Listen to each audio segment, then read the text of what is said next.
kita bersama. Bu Silvi balas dari rezeki ini mungkin, Bu?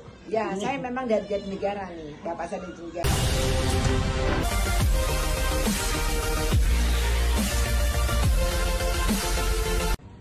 Iya, kan kalau umpamanya sekarang ini kalau di Betawi itu ada mangga, ada kecapi. Ya.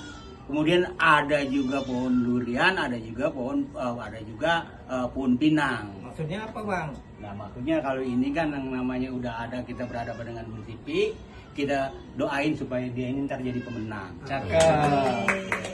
Kalau saya pengen bagaimana melestarikan budaya Betawi juga yang paling awal itu pokoknya. Satu lagi, Pak Nasir. Katanya permintaannya. Satu lagi. Ya, buat buprok. Buat Ibu Pro. Ya.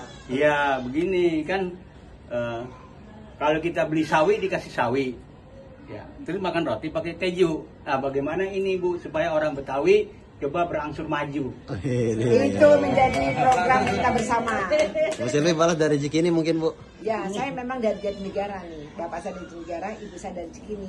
Jadi kalau saya nafsu banget kepengen maju ini nggak ada cerita lain kecuali saya begini karena si dia. Allah.